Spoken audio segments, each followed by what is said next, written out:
Agora vamos para a 16ª questão do primeiro capítulo. Aqui pede para verificar a equação 1.88 e 1.89. E eu vou escrevê-las aqui agora. Que são essas duas equações aqui, né?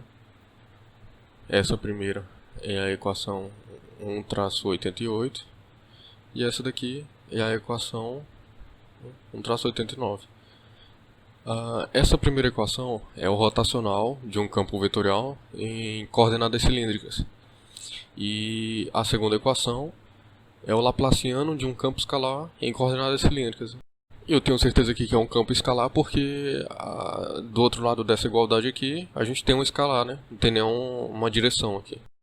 Então a questão pede para a gente verificar que o rotacional de um campo vetorial em coordenadas cilíndricas é isso, que o laplaciano de um campo escalar em coordenadas cilíndricas é isso aqui. Por isso que eu já desenhei aqui no tique Z um cilindro com 3 superfícies ortogonais, porque a gente vai usar isso daqui para partir de uma definição geral que define o rotacional independente de um sistema de coordenadas. Então a gente vai usar essa definição aqui e obter o rotacional de A em coordenadas cilíndricas. E o laplaciano também a gente vai partir da definição do laplaciano, né? Que é o divergente do gradiente. Então a gente vai começar aqui pelo rotacional. Então a definição geral do rotacional é essa aqui. O rotacional ele é obtido componente a componente, né? Então a projeção do rotacional em uma direção é igual ao limite, quando o S tende a zero, eu já vou explicar o que é esse S, de 1 sobre S, a integral em um caminho fechado sobre C, do produto escalar entre A e um ds. Agora eu vou explicar cada termo desse aqui. Se a gente pegar um ponto no espaço e construir uma área em volta desse ponto, então essa área vai ter um vetor normal, que vai ser esse daqui. Essa área que a gente está chamando de S. Então essa curva C é a curva que delimita a área S. Então a gente, tomando uma área cada vez menor, fazendo esse limite da área tender a zero, o resultado dessa integral vai ser igual ao rotacional projetado naquela direção, né? Então, se a gente tem essa definição aqui, a estratégia é pegar 3 superfícies ortogonais, linearmente independentes, né? Então a gente vai tomar o vetor normal de cada uma dessas superfícies, usar a definição e calcular 3 vezes que cada uma vez a gente vai encontrar a projeção do rotacional naquela direção. E depois, se a gente pega a projeção do rotacional e multiplica pelo vetor em questão, a gente vai ter o vetor completo, né, que é o vetor do rotacional. Então a gente vai começar aqui por essa área em rosa. Essa área em rosa tem como versor normal, né, o versor ρ, porque o ρ parte aqui do eixo Z, na verdade ele parte da origem até a projeção do ponto em que ele está localizando aqui nesse eixo, nesse plano. Então nesse caso, todos os pontos dessa área aqui está na mesma distância ρ aqui desse eixo. Também qualquer ponto aqui dessa área em rosa vai ter o vetor ρ como seu vetor normal. Então, rigorosamente falando, a gente pegaria um ponto em que esse ponto está no meio dessa área em rosa, e também essa área em azul ela precisaria ser maior aqui para que esse ponto também estivesse simultaneamente no meio dessa área em azul, e também essa área demarcada aqui em verde deveria estar aqui para cima para que o ponto também ficasse simultaneamente no meio da área em verde. E assim eu calcularia o rotacional em um mesmo ponto. Acontece que isso daqui, se eu desenhar desse jeito, vai poluir a imagem, né? E ficaria mais difícil compreender. Mas, como a gente está tratando de um ponto genérico, então se eu escolher esse ponto aqui no meio dessa área em rosa, eu vou obter uma expressão para componente em ρ do rotacional de A.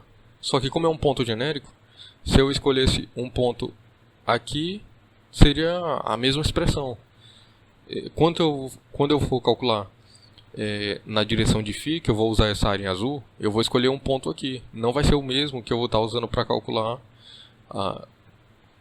na área em rosa. Mas como eu falei, é um ponto genérico. Então, a expressão que eu vou encontrar para esse ponto vai ser a mesma expressão que eu encontraria se eu escolhesse esse ponto aqui com essa área aqui maior.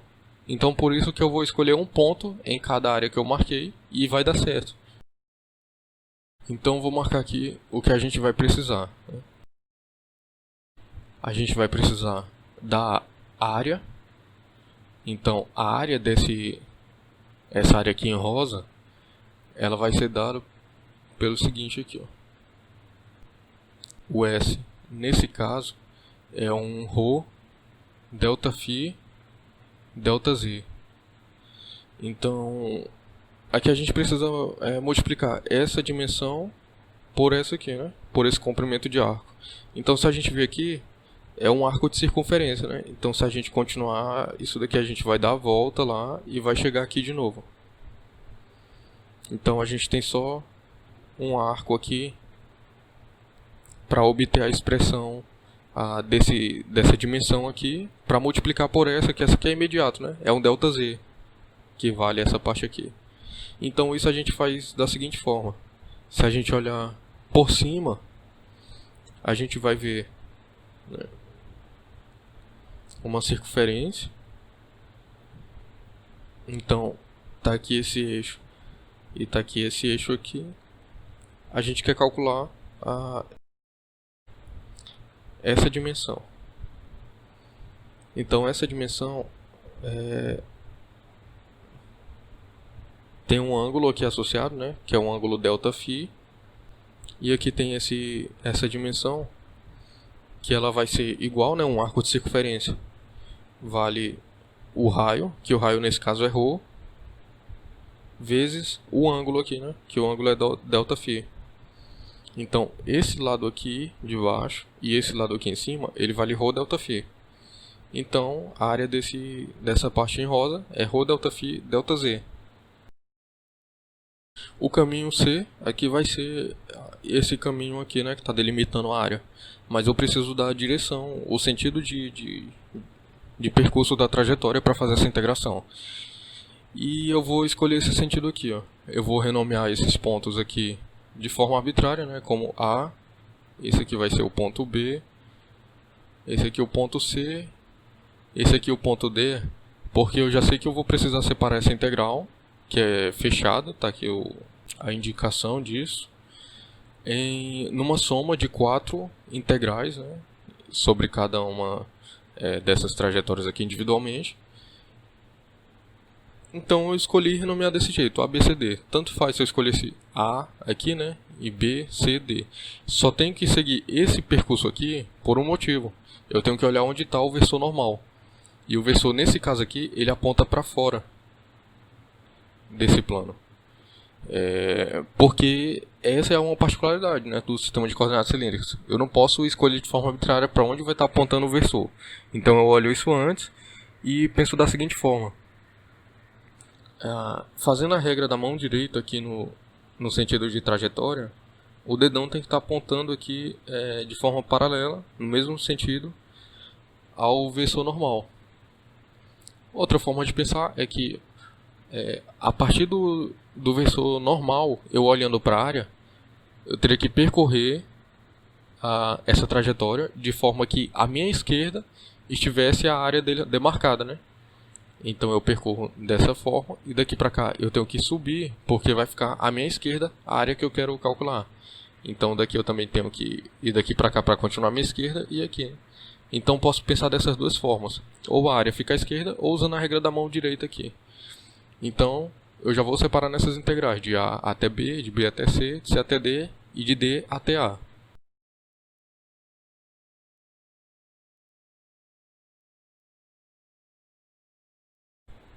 Então, só um esclarecimento aqui para não ficar dúvidas. Esse S que eu estou integrando aqui, eu estou tentando desenhar ele em minúsculo, né? Ele não é esse S aqui da área. Então, esse 1 sobre S é a área em questão aqui da definição geral. Esse S tem na zero também é a área. Esse Szinho aqui é como o livro do Wagner usa para denotar um comprimento de arco. Então, só ficar atento nisso, mas esse S já vai sumir daqui. Uma outra coisa que eu preciso dizer é que, como eu sei que a área vale isso, eu não vou ficar carregando notação sempre abaixo do limite esse produto, aqui 1 sobre esse produto, porque fica a notação mais carregada, né? Eu já sei o que significa essa área. Então, se eu precisar usar ela em algum momento, eu vejo aqui o que ela significa, né? E assim eu sigo. Uma coisa que eu vou fazer agora, eu tenho que deixar mais claro aqui, né? Como o integrando aqui está o mesmo, só que aqui é um integrando em um caminho, aqui é o mesmo integrando avaliado em outro caminho. Então, as integrais aqui vão ser diferentes. Nesse caso, eu vou ter o limite de quando a área tende a zero de 1 sobre a área, né? Essa integral de A até B vai ser o A. Mantenho, por enquanto, o vetor A. Escalar com... Eu vou usar essa ideia. Eu vou pegar um ds, um vetor. Sempre pode ser decomposto assim. Um vetor normal, um versor normal, né, que aponta na direção do vetor. Às vezes o escalar ds, que é a resultante, que é o módulo do vetor, né? Então, nesse caso aqui, o ds é um elemento de arco. Então eu venho bem aqui e pego um arco pequeno. Eu já sei que o versor normal desse arco, né, que está apontando para cá, ele é paralelo ao versor normal dessa área em azul. Então essa área em azul aponta para fora, para o lado de lá, não para cá. Porque essa área aqui está o versor que dá a direção de φ, só que φ tem esse sentido de crescimento aqui. Então por isso que eu sei que o versor da área em azul está para lá. Então esse versor concorda com esse versor aqui, né? Então o versor em questão é o φ. Então A produto escalar com o versor de φ. Agora eu preciso saber qual é o ds. Qual é o tamanho desse arco? O tamanho desse arco é o seguinte. Da mesma forma que a gente pegou esse arco aqui maior e falou que a medida dele é um ρ delta φ, agora vai ser um ρ dφ, que é um tamanho infinitesimal, né? Então ρ dφ é esse ds. Agora eu vou fazer o mesmo para essa próxima integral aqui. Eu tenho uma integral de b até c.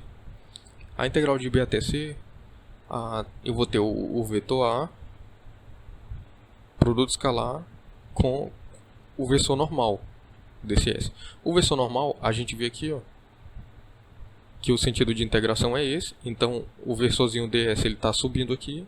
O versor normal dele concorda com o versor de z. Porque a gente pode ver aqui, né, que o versor de z cresce para cima, está aqui o eixo. Então, eles são paralelos, no mesmo sentido. Então, o versor normal que eu vou usar aqui vai ser o versor de z, esse versorzinho aqui. E o ds? O ds vai ser simplesmente um dz, que é só uma variação aqui infinitesimal nesse eixo. Agora, aqui de C até D, eu vou pegar aqui um dszinho, então ele vai estar apontando para cá. Eu estou seguindo a trajetória de integração, só que isso vai contra o sentido em que aponta o versor naturalmente, né, naquela direção. Então, quando a gente monta uma integral de linha dessa forma, que o caminho é contra o sentido de crescimento do eixo, ou de um versor, do sistema de coordenadas, geralmente a gente pode ter a tendência de colocar essa informação duas vezes na integral. Uma primeira vez seria colocar essa informação nos limites de integração, E ainda assim a gente tentaria compensar com o vetor normal, né? Então isso pode acabar nos levando a um erro. Uma forma de nunca errar a montagem desse tipo de integral, quando a trajetória é contra o sentido de um versor da base, é parametrizar essa curva e montar uma integral de linha do jeito que se monta para uma curva parametrizada. Dessa forma não tem erro. Só que eu não preciso fazer isso. Eu só vou usar a seguinte ideia. Uma integral de linha sobre um caminho C é igual a menos a integral sobre menos C. Esse menos C é o seguinte. O caminho, a trajetória é contrária à de C. Então, se eu integrar no sentido contrário à trajetória de C, eu vou ganhar um sinal de menos aqui nessa integral. Então, eu posso colocar esse menos já aqui, ó. Menos uma integral. Agora, eu estou na trajetória contrária à de C. Isso quer dizer, eu vou de D até C. E eu fiz isso porque agora aqui o meu vetor ds ele está para cá. E se ele está para cá, é fácil ver que o vetor normal é esse versor aqui de φ. Então vou ter o A, produto escalar com φ. E o tamanho desse ds vai ser o mesmo tamanho desse ds aqui, né? Que é um ρ dφ. E eu já vou mostrar mais aqui algumas linhas para frente, porque eu chamei a atenção para essa montagem de integral aqui. Eu vou mostrar o que aconteceria se eu tivesse montado a integral de forma errada. Então, é bom se acostumar. Sempre que a gente se deparar com uma situação como essa, né, da integração ser contra o sentido de crescimento do versor da base em questão, já fazer logo essa consideração para tudo sair naturalmente. Eu vou fazer essa mesma consideração aqui, ó, porque agora eu tenho o meu ds aqui apontando para baixo, então ele está contra o sentido de crescimento desse versor aqui. Então o que eu vou fazer? Mudar o sentido de integração, e mudando o sentido de integração eu ganho um sinal de menos. Então menos, agora minha integral que é de D até A, nesse sentido, vai nesse sentido, que é de A até D. Então de A até D, A. Então se eu estou indo de A até D, eu não tenho dúvidas que agora sendo esse daqui o meu elemento de arco, esse meu vetor normal de Z, né? E o tamanho aqui vai ser um dz. E agora eu vou fazer a seguinte consideração. Como aqui eu tenho essa área tendendo a zero, eu vou ter tanto essa dimensão diminuindo, quanto essa dimensão diminuindo. As duas simultaneamente, né? Porque se eu escolher um ponto genérico aqui para calcular, para construir a área em volta desse ponto, eu vou pegar uma área cada vez menor aqui em torno desse ponto, né? Por meio desse limite aqui. Então,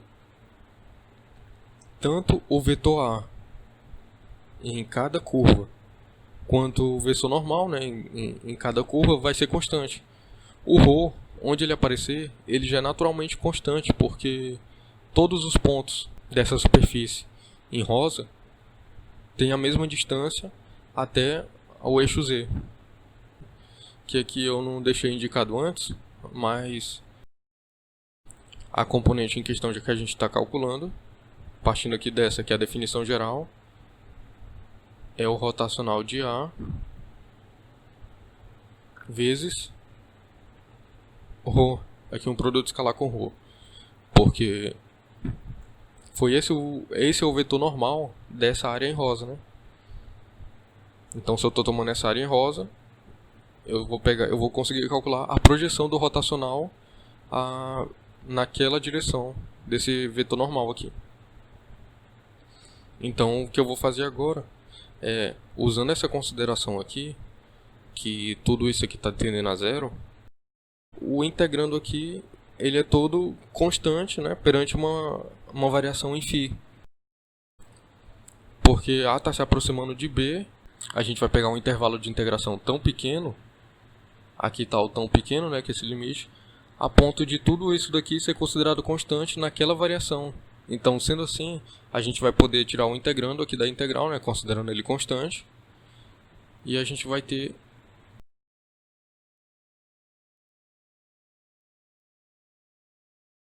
aí a gente chega nessa situação aqui.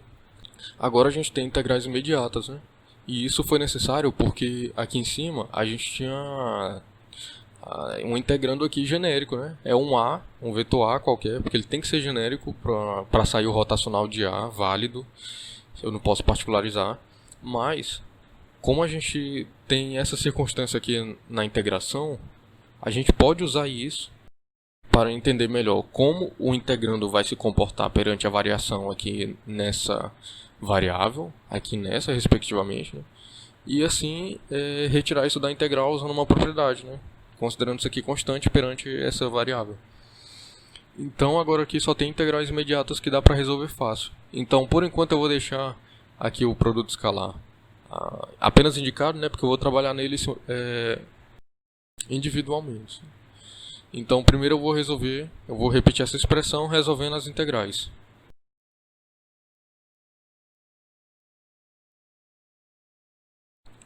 Então aqui eu resolvi as integrais, né? Uma integral de dφ é o φ avaliado nos limites de integração aqui. A integral de dz é o z, né? É avaliado nos limites de integração e assim respectivamente. O que eu vou fazer aqui agora é considerar o seguinte. Eu vou voltar aqui na imagem para, com a ajuda da imagem, escrever esse φ avaliado entre b e a. O que acontece é que eu vou ter, né, usando o teorema fundamental do cálculo, um b menos a. Só que esse b menos a gente pode ver aqui, como nós estamos trabalhando no sistema de coordenadas cilíndrico, o ρ e o z são constantes aqui, né, de a até b. Então o que está variando é só o φ de b até a. Então isso daqui é um ΔΦ. Né? Da mesma forma que a gente tem z, né, entre b e c aqui, né? Então a gente vai ter a c menos b, só que esse c menos b, ele é um ΔZ, ele é isso daqui, ó. Claro que esse ΔZ aqui, pelo limite, ele está ficando cada vez menor, o ΔY também, mas é isso que resulta aqui de imediato dessa integral, né? Esse φ aqui da mesma forma, então ele vai ser um c menos d, é o limite superior menos o inferior aqui, e bora ver o que é c menos d. É esse ponto menos esse ponto. Quando a gente obteve esse ΔΦ aqui positivo, né, o mais ΔΦ, era esse ponto menos esse ponto também. Então aqui a gente também obtém um ΔΦ e não um menos ΔΦ. E aqui que está a grande sacada de fazer isso. Eu poderia, de forma errada, ter montado essa integral aqui da seguinte forma. Eu ia partir daqui, ia chegar em uma integral de c até d. Um erro que eu poderia cometer montando essa integral. De a escalar ds. No caso, o vetor normal aqui, como eu estaria trabalhando nesse caminho de integração, o caminho que a gente definiu originalmente, seria menos o versor de φ. Então eu colocaria aqui, ó, escalar menos versor de φ. E agora o comprimento aqui, infinitesimal, que seria ρ dφ. Então esse menos poderia até sair aqui da integral. Eu colocaria aqui positivo, né? E o que a gente ia ter? O mesmo integrando, o mesmo sinal, só que com limites de integração diferentes. No que isso iria resultar, né? Quando eu chegasse aqui, eu ia usar esse argumento para tirar o a escalar φ e o ρ da integral. Eu teria a integral aqui de dφ, e essa integral de dφ eu iria encontrar, né, um φ, o resultado seria φ avaliado de c até d, que seria então d menos c. Só que esse d menos c seria isso menos isso. Então essa variação seria menos essa variação aqui, e disso daqui eu iria obter um menos delta φ. Aí esse menos simplificaria com esse menos, e eu teria como resultado o A vezes φ, delta φ. Mas não é isso que resultou aqui. O delta φ continua, o A vezes φ e um ρ aqui continua, só que esse sinal de menos aqui prevalece. Então olha aqui, dessa forma, analisando tudo aqui pela imagem, montando direto contra o sentido de crescimento do versor, eu iria chegar no resultado errado por um sinal aqui. Por isso que é importante sempre fazer fazer esse truque aqui, que aí sai tudo naturalmente. E por último aqui nesse AZ, né, que também daria esse problema, vai ser um D menos A, né, que é o limite superior menos inferior. Aí a gente vê aqui, o que é o D menos A? É essa altura menos essa altura. Aqui quando a gente achou o delta Z, foi essa altura aqui menos essa. Então está coerente, né? Também tem que ser um delta Z aqui, positivo.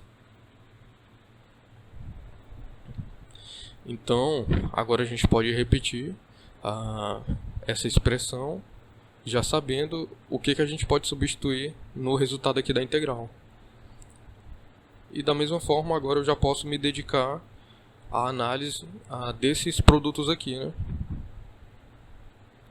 Então eu vou ter o seguinte, o vetor A, vezes um produto escalar com um versor de φ, eu vou ter uma projeção desse vetor naquela direção. Então eu vou ter um A φ, um A índice φ para mostrar que é a componente nessa direção aqui. Mas eu vou usar essa notação aqui, que já vai ficar claro o motivo. Um A φ dependendo de ρ, de φ e de z. Aí isso daqui é o produto escalar, então eu repito aqui, né? Tem um ρ e tem um delta φ. Eu precisei colocar esse parênteses para mostrar do que essa componente depende, porque agora aqui vai fazer uma diferença. Esse A vezes o versor de z vai ser a componente A índice z, né? Dependendo agora não mais de ρ, φ e z. Eu vou voltar aqui na imagem para pensar o seguinte. Entre A e B, que é essa primeira parcela, eu tenho o campo A dependendo de ρ, φ e z. Entre C e D, que é aqui nessa parte, a gente pode pensar assim, como essa análise aqui é no campo A mais aqui para o lado, então ele não vai mais depender de ρ, φ e z. Ele vai depender ainda de ρ, e ele vai depender de z também, né? Mas o φ que ele vai depender vai ser um φ mais um delta φ. Porque eu não estou mais analisando nesse lado. Aqui, eu estou analisando do lado de lá. Então a gente tem que pensar assim, eu estou analisando mais para o lado. Então agora isso aqui está dependendo de um φ mais uma variação de φ para chegar aqui nesse lado. Pensando assim, eu escrevo aqui, ó, AZ dependendo de ρ, φ mais delta φ e z. Agora eu repito o que está mais aqui, né, que é o delta z também. Menos. E agora eu vou ver aqui, né, se eu tenho um A escalar φ, então vou ter um A φ. Agora eu tenho que ver do que ele depende. Então se eu voltar aqui para a imagem, eu vou pensar assim. Eu tomei como referência um A dependendo de ρ, φ e z aqui embaixo. Então aqui em cima, ele não está mais totalmente aqui para o lado, né? Então ele vai depender de φ, só que agora ele vai depender de z mais delta z. Porque ele está aqui nessa parte de cima que eu estou avaliando a componente de A. Então, a gente tem que pensar dessa forma aqui para montar essa dependência. Que agora a gente vai ter a ρ dependendo de φ e dependendo de um z mais delta z. E agora eu vou repetir o que tem aqui, né? Que é um ρ delta φ. E agora essa parte em z, né? Então menos um A índice z, dependendo de que ele nem está para o lado de lá, nem está lá para cima. É nessa parte aqui agora que eu estou analisando. Então vai ser dependente de ρ, φ e z. Aí eu repito o ΔZ aqui, né? E é importante eu fazer essa análise porque mesmo que tudo esteja ficando pequeno aqui nessa área, eu preciso distinguir muito bem qual componente está em qual posição aqui no espaço, em qual região do espaço. Porque um campo vetorial ele pode ser totalmente diferente nas suas componentes, né? Se ele é dado por componentes ortogonais aqui dessa forma, então os versores de base são linearmente independentes. Então não tem nenhum, eu não posso achar que o campo A tem uma dependência aqui entre o que está acontecendo com uma componente aqui e com a outra na outra direção. Então uma não tem que ter uma variação próxima da outra, não tem que ter um comportamento próximo do outro. Então o campo vetorial genérico ele pode ter, né, projeções bem diferentes em cada direção do eixo. E da mesma forma, aqui e aqui, como são quase as mesmas projeções, né? Aqui tem um AFI e na parte de cima também tem um AFI, mas eu tenho que mostrar aqui, mas eu tenho que deixar claro que aqui é em um Z mais ΔZ, porque o campo também não precisa ser suave.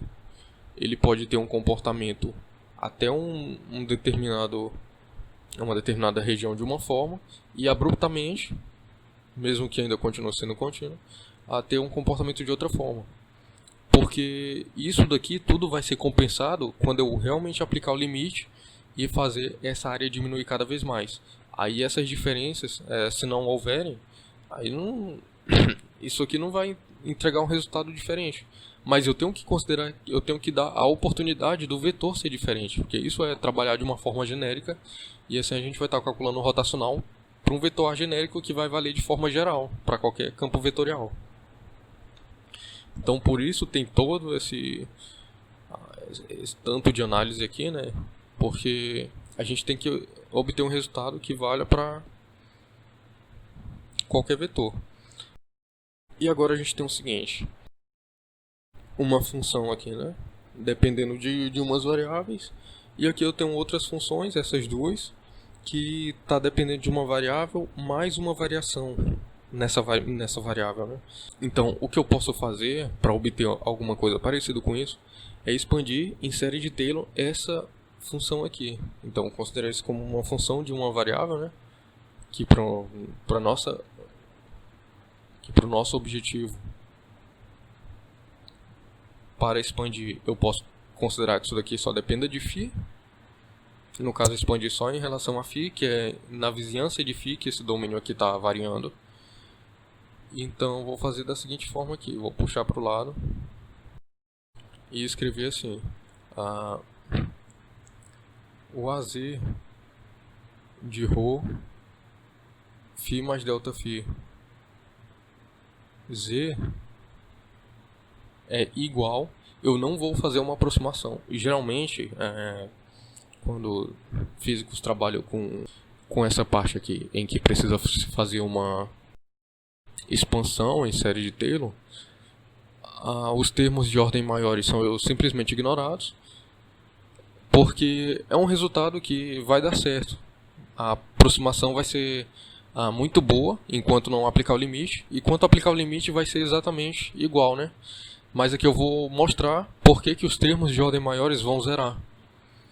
Então vou fazer isso uma vez aqui. Então vou fazer isso aqui mostrando o que acontece com os termos de ordem maiores. Eu vou ter primeiro a função aplicada no ponto. Então vou ter um AZ aplicada em ρ, y e z.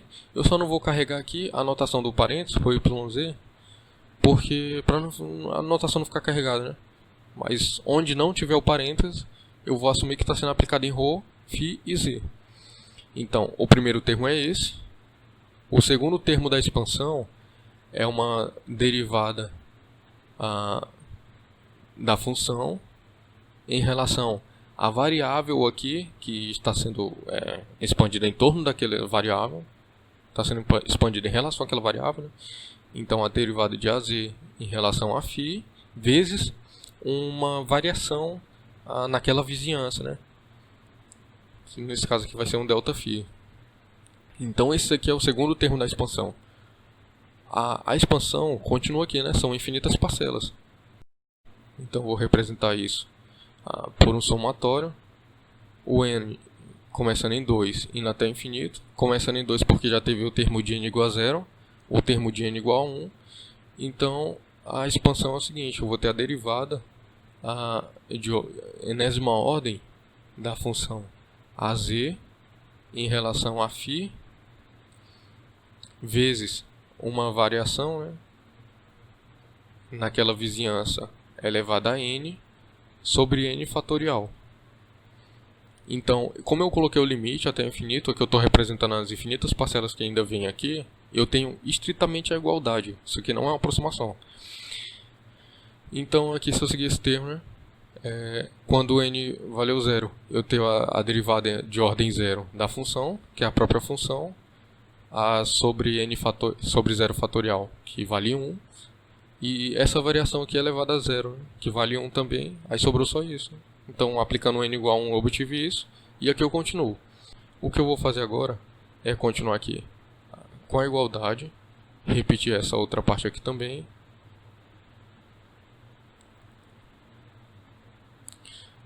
Mas, agora eu vou fazer o seguinte. Eu vou tirar em evidência o quadrado dessa variação aqui. E eu vou repetir esse somatório levando isso em consideração. Vai continuar de n igual a 2 até infinito. Eu não mexi aqui na derivada, né? Então vai continuar sendo a derivada de enésima ordem em relação a φ de n, né? E aqui nessa variação foi onde eu mexi, né? Vai continuar sendo sobre n fatorial uma variação em φ elevada a n menos 2. Porque se eu precisar expandir esse somatório, o n vai valer 2. Então aqui eu vou ter isso elevado a 0, que vai ser a primeira parcela desse somatório. Mas aqui vai ter um ΔΦ ao quadrado, multiplicando cada termo, cada parcela desse somatório. Então eu recuperaria o ΔΦ elevado ao quadrado. No próximo termo, que n vale 3, eu vou ter 3 menos 2, né? Eu vou ter só um ΔΦ elevado a 1, mais vezes esse ΔΦ ao quadrado, vou ter o ΔΦ ao cubo, né? Então, isso aqui está certo. Agora o que eu vou fazer é o seguinte. Eu vou manter esse ΔΦ ao quadrado aqui. Isso daqui, esse somatório, eu vou renomear como um O'. O' nesse caso aqui é os termos de outras ordens, né?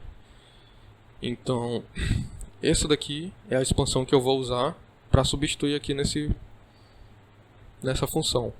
Eu ainda vou fazer a expansão disso daqui também. Até aqui. Essa expansão vai ser da seguinte forma, né? O Aφ de ρ φ z mais ΔZ vai ser a função, a derivada de ordem 0 da função, né, que é o próprio Aφ, aplicada no ponto ρ, φ e z. Por isso que eu não estou escrevendo aqui mais a variação em ΔZ, né? Por isso que eu não estou escrevendo aqui o parênteses, que, como eu disse, se eu não escrever o parênteses é porque está sendo aplicado em ρ, φ e z. Eu vou usar essa ideia na próxima linha de conta aqui. Mais a derivada de ordem 1 da função em relação ao que está variando, né? Que é o z. Então, ΔZ vezes uma variação de z mais aqui o somatório que tem as outras ordens da expansão, né? Que eu quero continuar com a igualdade, eu não vou trabalhar com aproximação aqui. Então vou ter o n igual a 2, o mesmo caso aqui de cima, até o infinito, a derivada de ordem enésima de Aφ em relação a z, que é sobre a variável que a gente está expandindo, vezes uma variação de z, né? Essa variação é elevada a n, sobre n fatorial. E eu vou repetir essa parte e tirar um ΔN ao quadrado também aqui do somatório. Tirar um ΔZ no caso, né? ΔZ ao quadrado vou repetir agora o somatório, né? Considerando que eu deixei em evidência um ΔZ ao quadrado. Eu continuo de 2 até o infinito. Então, derivada enésima da função em relação à variável que está sendo considerada aqui continua, porque eu não mexi nisso. O sobre n fatorial também continua. E aqui eu vou ter um ΔZ elevado a n menos 2. Então, se eu fizer a mesma análise aqui, expandindo isso e fazendo o produto, a distributiva aqui, né, desse termo em evidência pelas parcelas aqui, eu vou retornar a esse somatório. E o que eu vou fazer é só copiar isso, renomeando esse termo aqui. Então, Aφ mais Aφ ΔZ ΔZ mais um ΔZ ao quadrado. E aqui eu vou chamar de O linha, porque eu vou substituir tudo aqui na mesma linha de conta, né? Então eu não vou misturar esses dois termos. Então eu tenho essas duas expansões, eu posso voltar e substituir aqui. Então agora eu vou ter o limite de quando S tende a zero de 1 sobre S, né? Aqui eu vou ter o Aφ aplicado em ρ, φ e z. E eu vou usar aquela convenção que eu fiz aqui nas expansões, né? E escrever só Aφ. Aqui eu precisei exibir os parênteses e as dependências, porque eram as dependências diferentes. Como agora as dependências ficaram todas iguais, eu não vou mais usar o parênteses, né? Então Aφ, a ρ ΔΦ, mais essa expansão aqui. Se a gente for lá ver, a expansão de AZ é AZ, mas eu vou colocar entre o parênteses, porque tem coisa multiplicando aqui, e isso aqui deu mais de um termo. Então vou colocar entre o parênteses para preservar aqui a distributiva. Então aqui ΔAZ ΔΦ ΔΦ mais um ΔΦ ao quadrado. E os termos das ordens superiores, né? Agora eu fecho esse parênteses. Aqui eu substituí essa expansão vezes o ΔZ. Menos, agora a expansão dessa parte aqui, que a gente volta, está aqui. Abre um parênteses pelo mesmo motivo aqui, né? Um A índice φ mais a variação de forma infinitesimal, né, de Aφ em relação a Z, vezes a variação ΔZ, a vizinhança aqui, mais o ΔZ ao quadrado, vezes o termo de outras ordens. Então, já que vocês vão entender porquê, então já que vai ser entendido o motivo de eu ter feito isso daqui. Fecho o parênteses, ρ ΔΦ, né, copiei essa parte aqui, menos essa parte aqui, né, que é o AZ ΔZ. Agora eu vou recopiar essa linha aqui, fazendo as distributivas aqui.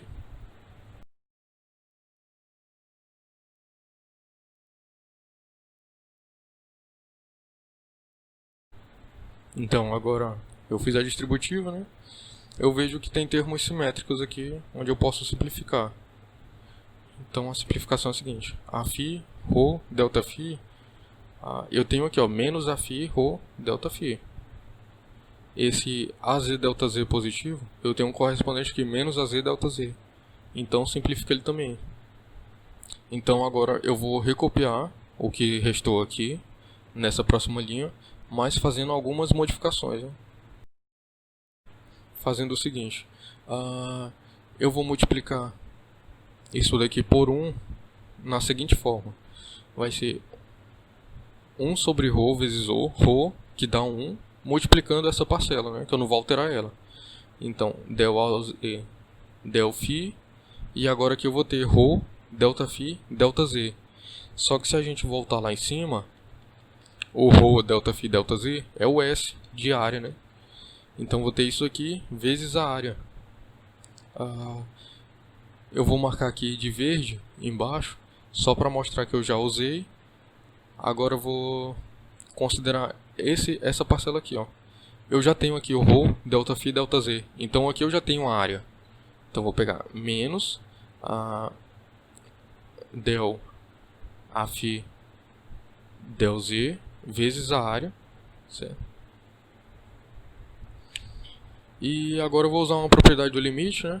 Que eu posso fazer o limite de uma associação de parcelas e somar isso com o limite do resto das outras parcelas, né?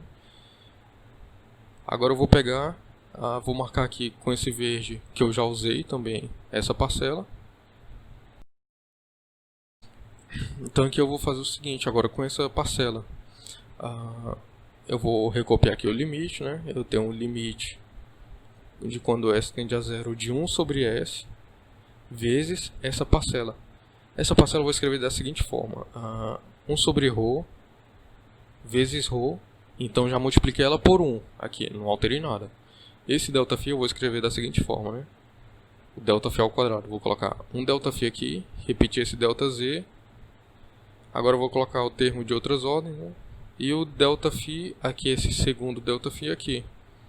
Então está aqui, ΔΦ vezes ΔΦ, ΔΦ ao quadrado. O termo de outras ordens está aqui. O ΔZ também está aqui.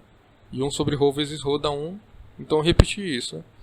O que eu já posso ver é que essa parte já é um S também, né? Esse mesmo S aqui. Então vou usar isso na próxima linha. Eu vou marcar aqui de verde o que eu usei essa parcela. E aqui só falta eu usar essa daqui, né?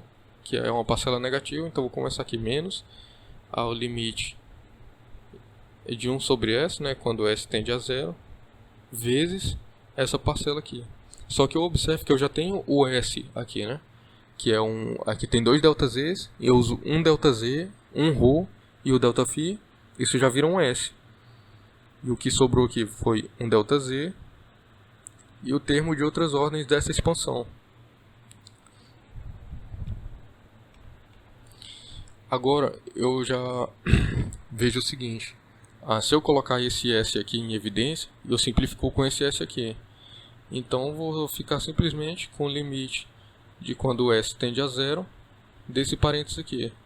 1 sobre ρ, del AZ, del φ, menos del Aφ, del Z. Mais, aqui ó, simplifico esse S com esse S, né? 1 sobre ρ é constante, né, perante esse limite aqui, que apesar de que o ρ está presente aqui no S, o ρ é constante. Então ele é uma constante vezes as variáveis aqui que estão tendendo a zero. É só a gente olhar na imagem e ver que todos os pontos da imagem possuem a mesma coordenada ρ. Que eles estão todos à mesma distância desse eixo, que é o que é uma característica das coordenadas cilíndricas. Então nesse caso eu tenho mais 1 sobre ρ, o limite de quando o S tende a zero. O que sobrou aqui, esse 1 sobre S simplificou com isso, sobrou o ΔΦ, termo de outras ordens, menos, aqui esse S simplifica com S, sobra o limite de quando o S tende a zero, do ΔZ e o termo de outras ordens dessa outra expansão. Tá, a gente já está chegando aqui no final do cálculo desse primeiro componente, né? Que é o seguinte, aqui é o limite de uma constante, porque isso daqui não depende de S. Então, o limite da constante em relação a esse S variando é a própria constante aqui, né? Que no caso eu tenho 1 sobre ρ, del AZ, del φ, menos del Aφ, del Z. Eu deixei tudo isso daqui até agora para mostrar como que os termos de outras ordens somem desse cálculo, né? Mostrando isso matematicamente. Então a gente tem aqui um ΔΦ multiplicando os outros termos. Acontece que esse ΔΦ está ficando cada vez menor, ele está tendendo a zero por esse S tender a zero. Porque quando a gente volta aqui na imagem, a área está ficando cada vez menor em torno desse ponto. Então, tanto o ΔΦ está tendendo a zero, né, o ΔΦ, quanto o ΔZ. E se a gente vê que o termo das outras ordens aqui na expansão também depende de ΔΦ. Então, eu também tenho que avaliar o que o limite muda nele, né? Então aqui, quando n vale 2 nessa expansão, essa parte não vai depender do ΔΦ, porque aqui vai dar ΔΦ elevado a zero, que dá 1. Mas aqui está multiplicando por um ΔΦ que está diminuindo. Então vai ser 0 vezes essa constante, para o n igual a 2. Para o n maior ou igual a 3, aqui já vai aparecer o ΔΦ, né? Então quando a gente tiver esse ΔΦ aqui elevado a uma potência maior ou igual a 1, e aí então vou ter o ΔΦ aqui, fazendo cada parcela desse somatório diminuir, então todo esse somatório ainda está multiplicando por uma quantidade que está diminuindo, que é o ΔΦ. Então a gente volta aqui e vê que esse S tendendo a zero está fazendo o ΔΦ diminuir e está fazendo os termos de outras ordens, que é um somatório, diminuir também em cada parcela. Então aqui está tendendo a zero e aqui está tendendo a zero. Então o resultado desse limite aqui é zero, vezes 1 sobre ρ dá zero. Agora para cá, o ΔZ está tendendo a zero, a mesma conversa daqui. E se eu voltar lá na expansão que eu fiz, que resultou nesse termo, ela também depende de ΔZ. Só que depende de forma que o ΔZ está ficando cada vez menor e está sendo elevado a uma potência positiva, maior ou igual a 1. Que contribui mais uma vez para ele ficar menor. Então ele está decaindo muito rápido aqui e tudo isso está sendo multiplicado por um termo que também está tendendo a zero. Então a gente volta e vê que esse limite aqui vai ser do tipo aqui 0 vezes 0. Né? Então essa parcela também some. Então o resultado de toda essa linha de conta é apenas isso daqui. Então aqui eu mostrei como a expansão em série faz sumir os outros termos de ordem maiores. Porque o que a gente pode ver por aí é geralmente a forma que físico trabalha, né? Porque funciona. É pegar essa parte aqui e escrever que a expansão disso é simplesmente o AZ mais ΔAZ, ΔΦ, ΔΦ. E ignorar todos esses outros termos, porque eles já vão zerar naturalmente. Então, se eu fizesse a expansão fazendo essa consideração, eu não iria ter esse termo aqui, nem esse, que foram os termos que zeraram. Aconteceria mais rápido, mas aqui eu fiz dessa forma para mostrar o porquê que isso acontece, porquê zero, né? Então, o que eu consegui achar? Eu consegui achar isso daqui, que eu volto aqui e escrevo, né? Que é o rotacional de A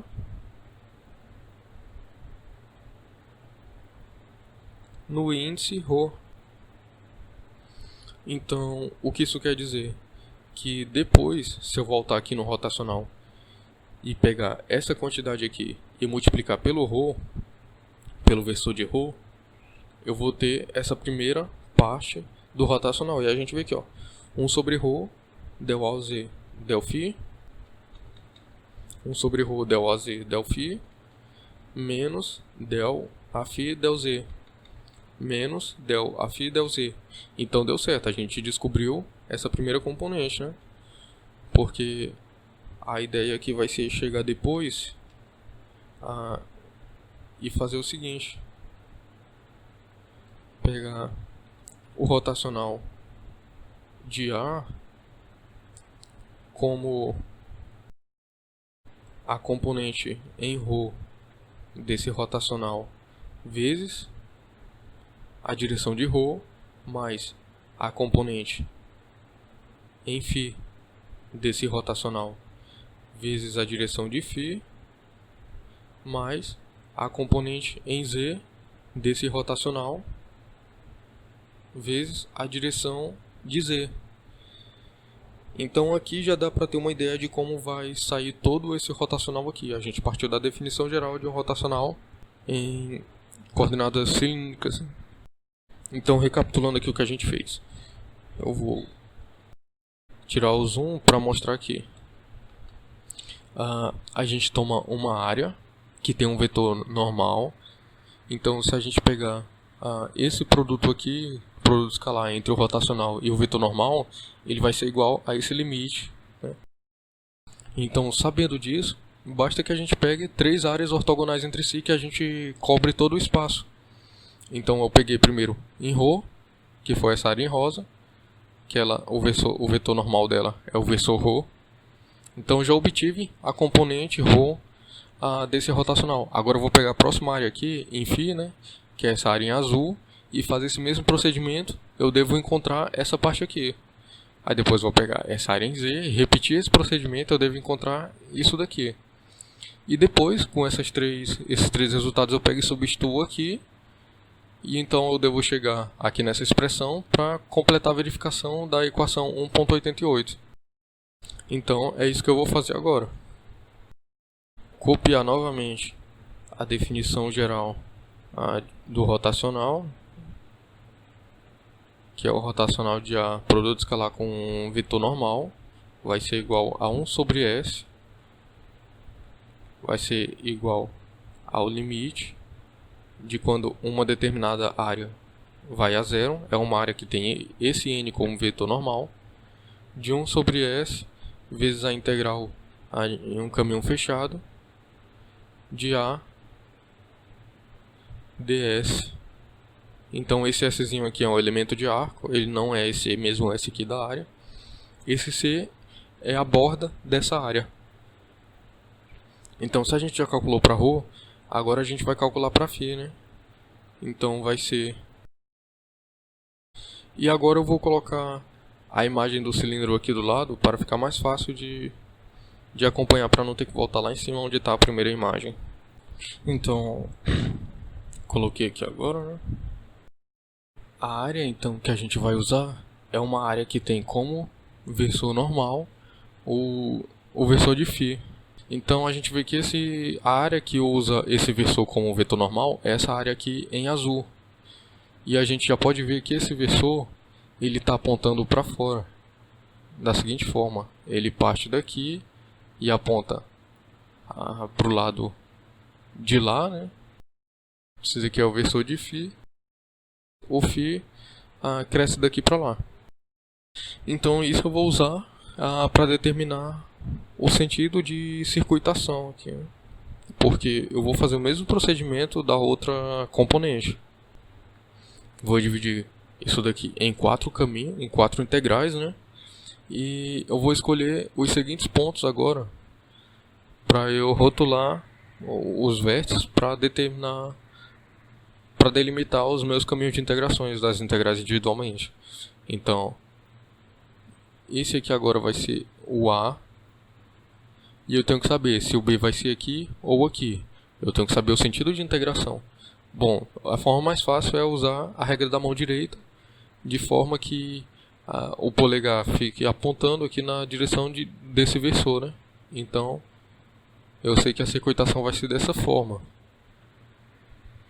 Outra forma de ver que a circuitação vai ser assim é estando ao lado da área que tem o vetor normal, né? Então, estando do lado de lá e olhando para cá, a gente vai ver um móvel se deslocando, e o que tiver à esquerda dele tem que ser a área delimitada, né? Então, essa parte vai ser mais complicada a imaginar, mas é outra forma de perceber qual o sentido de integração. Se tiver alguma coisa se movendo daqui para cá e alguém olhar lá de cima, a esquerda desse móvel aqui vai estar apontando para fora, não para a área. Então, esse daqui não é o sentido de integração. Agora, se tiver algo se movendo daqui para cá e alguém olhar lá por cima, a esquerda desse móvel vai estar a área delimitada. Então, esse é o percurso correto. Então, esse daqui vai ser o B. Então, vai vir para cá, esse vai ser o C. E vindo para cá, esse aqui é o D. Aí vem para cá para fechar, né, que aqui está indicado que é uma integral em um circuito fechado. E olhando para a imagem eu já estou conseguindo tirar várias ideias aqui, né? Então continuo. Separando essa integral aqui em 4 integrais. Repito esse limite de quando S tende a zero de 1 sobre S, né? Aí abro um parênteses que aqui eu vou colocar as 4 integrais. Então abro um parênteses que aqui eu vou colocar a soma das 4 integrais. E eu vou logo aproveitar e determinar quem é esse S aqui, né? Aqui é um retângulo sem nenhuma distorção, então já é imediato. Essa dimensão aqui é um ΔZ, E essa dimensão aqui é um Δρ, né? Δρ, ΔZ. Então, mesma explicação. Vou continuar usando o S aqui no cálculo para não carregar muito a notação. Agora que eu vou ter a integral de A até B, o vetor A escalar com um elemento de arco. Esse elemento e esse vetor A nesse regime aqui, de A até B, mais a integral de B até C, de A escalar ds, mais agora essa integral aqui de C até D, de A escalar ds, mais a integral de D até A, novamente de A escalar ds. E agora eu vou abrir esse ds aqui daquela forma lá, considerando que qualquer vetor, inclusive esse vetor infinitesimal aqui, pode ser escrito como um versor normal, que aponta na direção da resultante da soma das componentes do vetor vezes o módulo do vetor.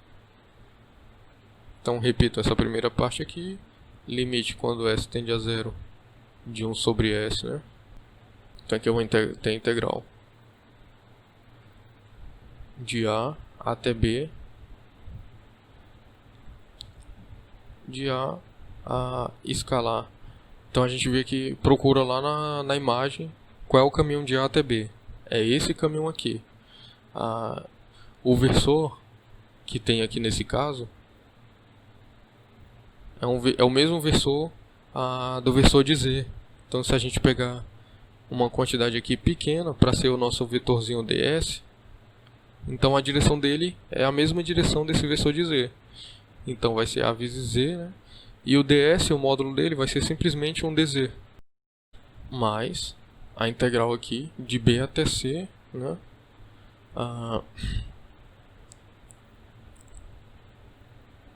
De A. A gente vê qual é se a gente pegar um elementozinho aqui de arco, qual é o versor que é paralelo a essa direção. É o versor de ρ, que é normal aqui a essa área. Então vai ser A escalar versor de ρ, e essa distância aqui, o módulo ds, é simplesmente um dρ. Mais, né? Eu já vou deixar esse mais aqui guardado, que eu sei o que eu vou fazer. Eu tenho agora o ds como sendo um vetorzinho que está apontando aqui para baixo, mas isso é contra o sentido de crescimento do versor, mas isso é contra a direção do versor que eu tenho aqui nesse sistema de coordenadas. Então eu vou fazer uso daquela ideia, né? Que a integral de linha sobre uma curva C é igual a menos a integral sobre menos C. Esse menos C é percorrendo a curva no sentido contrário. Então agora eu vou integrar daqui para lá, né? Então eu já sei que eu vou ganhar esse menos, e eu represento esse menos C mudando os limites de integração. Se era de C até D, agora vai ser de D até C. Então o A eu mantenho, né? E agora, como minha integração aqui é de baixo para cima, o meu ds não é mais esse. É um ds que aponta para cima. Então ele concorda com a direção do versor de Z. Então vai ser a escalar versor de Z vezes um comprimento dz. E aqui é a mesma coisa, né? Como o sentido de integração é contra o sentido do versor de base, eu vou fazer uso dessa ideia. Então vai ser um menos, eu vou trocar aqui os limites de integração, né? De A até D, repito o A que eu não mexi nele, escalar. Então agora eu estou integrando de A até D. Então o versor ds vai ser apontando para fora aqui, né? Então ele concorda com o versor de ρ. Então ρ, e o comprimento aqui vai ser simplesmente um dρ. Então agora eu já separei nas 4 integrais. geralmente, né, se eu estou trabalhando com termo genérico aqui no integrando, eu não teria mais o que fazer, não tem como continuar resolvendo a integral a partir daqui se eu não tenho informações sobre o integrando. Só que nesse caso, eu tenho esse limite do s tendendo a zero. Então, eu estou integrando sobre essas curvas, e essas curvas estão ficando cada vez menores. Então, tão pequenas, dado que o limite é tendendo a zero, que em uma curva dessa aqui eu posso considerar tanto a componente de A quanto o versor aqui, né, constante, que ele não varia em um comprimento infinitesimal dessa curva.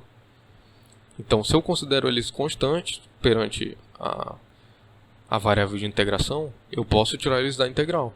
Então, fazendo essa consideração aqui, observando o regime de atuação dessa integral, eu posso falar alguma coisa sobre esse integrando que me permite tirá-lo da integral para dar prosseguimento aí nos cálculos. Então, vou repetir aqui. Ao limite de quando s tende a zero, de 1 sobre s, né? Então, aqui agora eu vou tirar a escalar z, a integral de a até b de dz, mais a escalar ρ, a integral de b até c de d ρ, menos, e assim com essas duas também.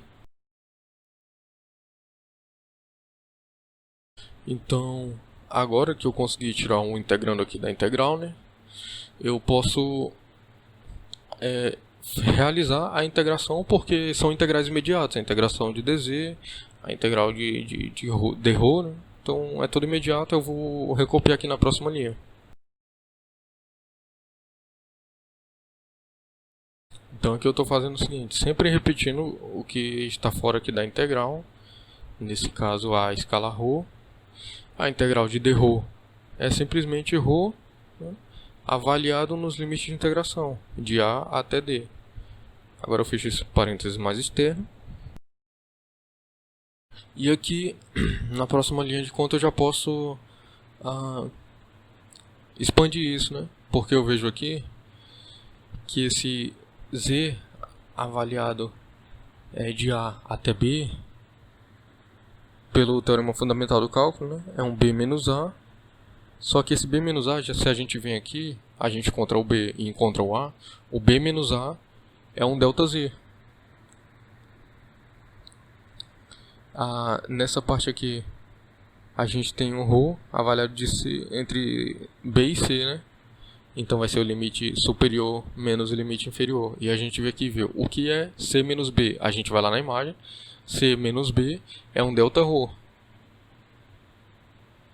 E aqui, da mesma forma, é o limite superior menos o inferior. E o que é o c menos d? É o mesmo caso desse b menos c aqui, né? Então, está no mesmo patamar aqui em cima e no mesmo patamar aqui embaixo. Então, essa variação aqui também é um ΔZ. Aqui eu não escrevi, não, Δρ. E esse último aqui também, né? É d menos a. E se a gente ver aqui,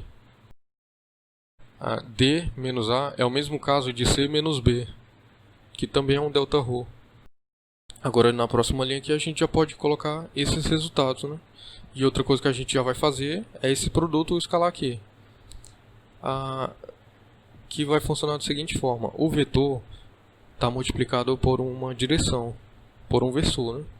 Então, é a projeção do vetor naquela direção, ou a componente, né?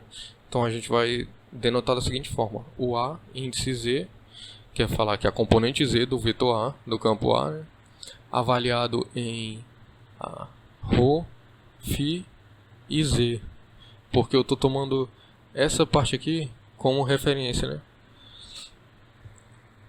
Se eu tivesse rotulado de forma diferente, como essa aqui com A, aqui o B, aqui o C e aqui o D, o procedimento aqui apareceriam alguns termos diferentes, mas o resultado lá no final seria o mesmo. Eu tenho que ser coerente com o vértice que eu escolhi para começar a contar. Eu tenho que levar isso em conta até o final da obtenção dessa componente aqui. Então eu repito o que tem aqui depois desse produto escalar, né, que é o ΔZ. Mas agora eu tenho que fazer aquela análise lá. Vai ser um A índice ρ. mas é uma região diferente. Porque antes eu estava trabalhando aqui, agora eu estou trabalhando lá em cima, ó, que é entre B e C. Então, se é entre B e C, agora eu não estou mais avaliando em Z. Eu estou avaliando em um Z mais um ΔZ. Então vai ser esse arro dependente de ρ, φ e Z mais ΔZ. E o que tinha aqui depois dele, né, é o Δρ menos, né? Agora tem esse AZ. A gente vai olhar aqui se ele está numa região diferente, né? E aqui é entre D e C. Entre D e C é nessa parte aqui. Então sim, ele está longe dessa parte aqui onde eu comecei como referência. Agora aqui é um ρ, né, mais um Δρ. Então eu estou avaliando em outra região. Então esse AZ aqui, o A índice Z, vai ser dependente de um ρ mais Δρ, φ e Z, né? E agora eu multiplico aqui pelo esse ΔZ. Essa parte, todas as passagens daqui estão sendo bem justificadas. Então tudo tem que ser plenamente compreendido, por que é dessa forma, por que sai o sinal de menos. Então é só voltar aí e tentar entender de novo. Porque a obtenção desse rotacional aqui deve ser uma coisa natural, assim. Quando a gente precisar usar, a gente não vai deduzir sempre. A gente vai olhar uma relação e já aplicar o rotacional. Mas a gente precisa pelo menos entender todas as passagens para a obtenção de cada componente. Então aqui no caso falta essa daqui. Menos, vai ser um A índice ρ. E a gente está avaliando nessa região aqui, ó, entre D e A. Aqui não tem nada demais, não está tão afastado para ser um ρ mais Δρ. E não está tão lá em cima para ser um Z mais ΔZ, né? Então vai ser isso aqui avaliado em ρ, a φ e Z vezes um Δρ. Agora aqui é o seguinte, eu vou fechar esse parênteses mais externo e eu vou comparar com o que eu já tinha feito anteriormente, né? Anteriormente eu peguei essa parte aqui, que tinha um acréscimo nessa região do domínio, e expandi em série de Taylor e peguei a expansão e joguei aqui. Eu vou fazer a mesma situação aqui, né? Mas aqui eu mostrei zerando os termos de ordem superiores. Então aqui eu vou pegar só a expansão até a primeira ordem e eu vou me dar o direito de manter a igualdade aqui, porque nesse mesmo documento aqui está feito em outro lugar a exibição do motivo de eu manter essa igualdade. Agora no PDF está feito ainda assim essa expansão passo a passo, mostrando mais uma vez de como vai zerar essa parte, né? Eu vou recopiar aqui agora.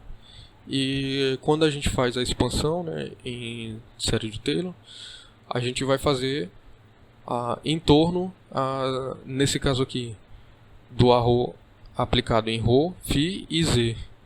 Então, como vai ser em torno dele, agora eu vou ter só como resultado funções dependentes de ρ, φ e Z. Então, se todas vão depender de ρ, φ e Z, eu não vou mais exibir essa notação aqui entre parênteses. Então vou vir aqui, ó, o limite de quando S tende a zero de 1 sobre S. Aqui vai ter o AZ ΔZ mais essa expansão aqui, né? Essa expansão é o seguinte, dá para fazer já de cabeça. É a própria função aplicada naquele ponto lá. Então o ponto vai ser ρ, φ, Z.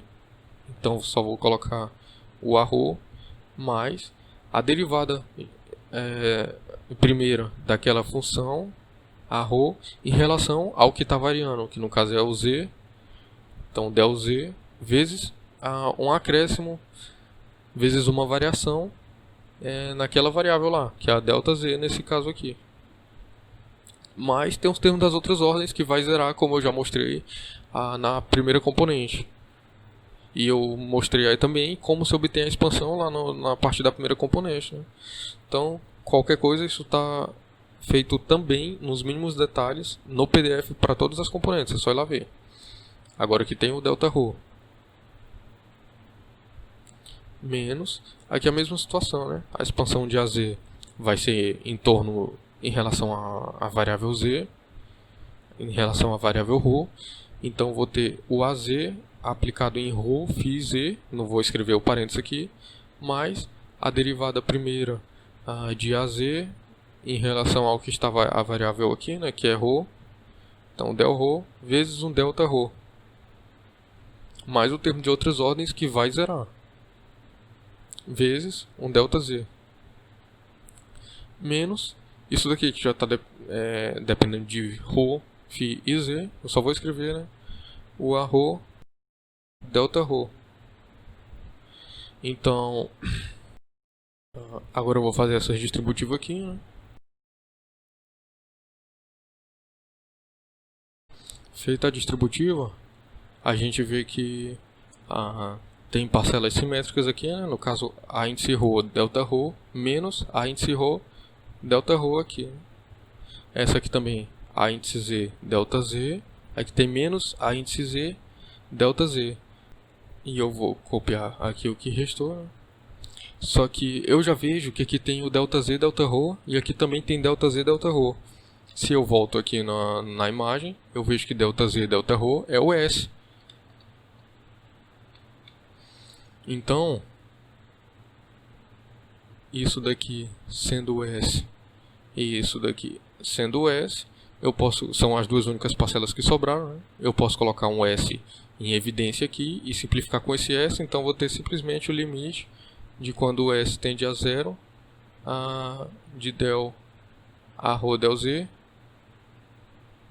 menos a del a z del ρ. E a gente vê que aqui não tem S nesse termo, né? Então é uma constante perante a variação de S. Então o limite aqui nesse caso é a própria constante, né? Del a ρ del z menos del a z del ρ. Então se a gente fez tudo certo, isso aqui deve ser o rotacional de A, índice φ, né? Que a gente começou aqui multiplicando pelo versor de φ. Então agora vamos conferir lá, né? Del a ρ del z menos del a z del ρ.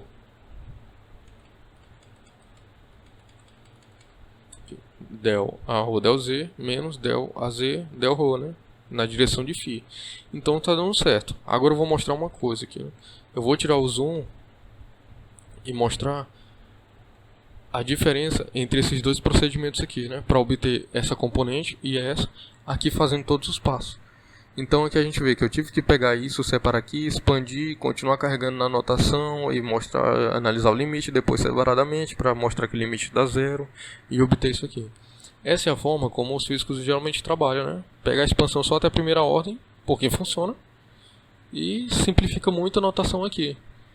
Então essa expansão mesmo a gente nem precisa fazer de forma separada para depois substituir. A gente pega o jeito e já sabe como é o resultado dessa expansão, e assim resolve de forma menos trabalhosa a mesma situação. Então como sempre, a gente parte da definição geral de uma componente do rotacional, né, em um sistema de coordenadas qualquer, que é o limite quando a área, que tem esse n como seu vetor normal, tende a zero, de 1 sobre essa área, vezes a integral em um caminho fechado do campo vetorial vezes produto escalar com elemento de arco ds. E nesse caso aqui, a gente vai fazer o rotacional de A vezes o versor de Z, né? Que é o versor que a gente não pegou ainda, que é esse daqui. Então vou liberar aqui a imagem e fazer o seguinte. Eu vou pegar primeiro procurar qual é a área que tem esse versor com o seu vetor normal, né? Essa área em verde. Então o vetor normal dela é esse aqui, que é o Z. Então agora eu procuro o sentido de integração, né? Que vai ser, seguindo a regra da mão direita, esse sentido aqui, porque dessa forma o polegar fica paralelo à direção desse versor, ao sentido desse versor. E também, se a gente percorrer daqui para cá, a área delimitada fica à nossa esquerda. Então, realmente, esse daqui é o sentido de integração. Agora a gente precisa definir aqui a partir de onde a gente vai começar a integrar, porque aqui nessa próxima linha, como sempre, eu vou dividir isso daqui em 4 integrais, né? Então eu escolho o A em algum desses vértices e vou seguir completando, né? B, C e D. Acontece que eu gosto, coisa pessoal, de ter essa parcela e essa positivas, né?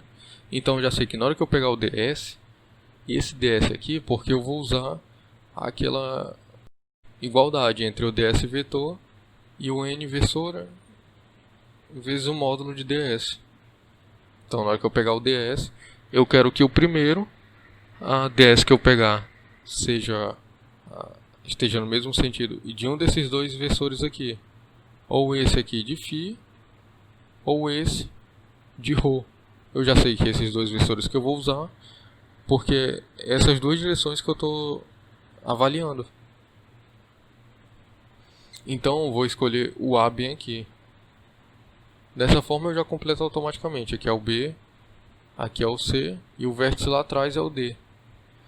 Então na hora que eu pegar o ds aqui, ele vai apontar na direção do ρ. Na hora que eu pegar um ds aqui, ele vai apontar na direção do versor de φ, né? Se eu escolhesse de outra forma, se eu colocasse o A bem aqui e começasse a contar, daria certo também, em qualquer vértice. Acontece que a posição aqui dessas parcelas que seriam diferentes, mas o resultado lá no final daria o mesmo. Então agora eu vou repetir essa parte aqui, né? Então o limite de quando S tende a zero, de 1 sobre S. Então eu vou repetir aqui de A até B. E eu vejo que de A até B, o meu N, versor aqui desse ds, né, é o ρ. Então se eu desenhar um ds aqui pequeno, ele vai estar apontando no sentido de circuitação aqui. Então eu vou ter um ρ e o comprimento dele, que é o módulo, né, vai ser um dρ. Mas agora aqui de B até C, eu vou pegar aqui um ds, né, infinitesimal, e a direção desse vetor vai ser a mesma direção do versor aqui de φ, né? Então vou ter A escalar φ, e o comprimento dele, esse ds, vai ser um ρ mais Δρ. Então aqui tem uma peculiaridade que não pode ser ignorada, né? Então se eu estou trabalhando nesse segmento aqui mais externo, a distância dele aqui para o eixo Z é o ρ, que vai até aqui, mais o Δρ, né? Então, eu estou trabalhando no meu ds. Então, ele é um ρ mais Δρ, né? Um dφ, que é um tamanho infinitesimal aqui nesse sentido de φ. Então, aqui eu vou ter a trajetória, né, contra o sentido em que aponta um versor da base aqui no sistema que eu estou trabalhando. E eu não gosto disso, então vou usar aquela ideia lá. Uma integral de caminho sobre C é igual a menos a integral sobre menos o caminho C. Menos o caminho C significa integrar em sentido oposto. Então agora eu vou colocar aqui menos, e eu não quero mais uma integral de C até D, né, indo daqui para lá. Eu vou fazer uma integral de D até C. Então, se é de D até C, agora o meu ds aponta para fora. Ele concorda com ρ. Então, vai ser A escalar ρ. Então, já escrevi meu N aqui desse ds, né? E o comprimento aqui ds vai ser simplesmente um dρ. Da mesma forma aqui, eu vou ter um sentido de integração contrário ao sentido de um versor dessa base. Então, eu vou usar essa ideia e vai ser menos. Se antes aqui era de D até A, daqui até aqui, eu vou fazer agora de A até D. Então eu mantenho o vetor A, escalar, Então agora o meu DS está apontando para lá, ele concorda com a direção de φ. E um tamanho infinitesimal aqui, agora é ρ dφ, né? Pela mesma explicação que eu dei para cá, só que o raio é diferente. Então agora ρ dφ, e eu fechei esse parênteses mais externo aqui. Agora é aqui que eu deveria parar se eu não tivesse absolutamente nenhuma informação sobre o integrando aqui, né? Não tem como desenvolver a integral de um integrando tão genérico assim. E eu não tenho muita informação, tem que ser um vetor genérico, né, para o que eu vou deduzir. Mas eu sei que o regime em que essa integral aqui está sendo computada é na borda dessa área, e essa área está tendendo a zero, a borda também vai tender a zero. Então, o caminho que eu vou estar integrando vai ser tão pequeno, dado que o S está tendendo a zero, que tanto o vetor A quanto o versor aqui, eu vou entender que eles não variam, que eles podem ser considerados constantes, né, perante essa integração aqui, então posso tirar eles da integral. E a mesma coisa com os outros aqui, né? Aqui onde aparece ρ e aqui ρ mais Δρ, eles já são constantes perante essas integrais aqui. Então esse é um argumento para tirar o A da integral. Então, terminada essa análise aqui, né, eu apaguei, limpei já aqui a imagem, porque eu vou aproveitar e calcular logo aqui qual é o nosso S nesse caso aqui, né? Então a área nesse caso, essa área em verde, se eu olhar ela por cima, eu vou ver essa figura em verde nesse formato aqui. Aqui um arco de circunferência e aqui outro arco de circunferência, né? E eu preciso da área, dessa área aqui em verde. O que eu vejo, né, que esse lado aqui é um Δρ, esse lado aqui também é um Δρ também, e aqui esse arco de circunferência menor é um ρ ΔΦ. Esse maior, ele é um ρ mais Δρ, ρ mais Δρ, né, vezes um ΔΦ aqui. O mesmo ΔΦ desse aqui em cima. Acontece que aqui eu posso distribuir, nesse caso, né? Então vou ter um ρ ΔΦ mais um Δρ ΔΦ. O que acontece é o seguinte: quando eu resolvi essa integral aqui, que agora as integrais aqui são imediatas, né? A integral de dρ, a integral de dφ, mas já dá para ter uma boa ideia do que vai acontecer aqui, né? Devido ao cálculo das outras componentes, que vai aparecer um termo que vai ser parecido com esse, né? Só que nesse caso, esse ΔΦ, ele é uma variação do ângulo que varre todo esse arco de circunferência.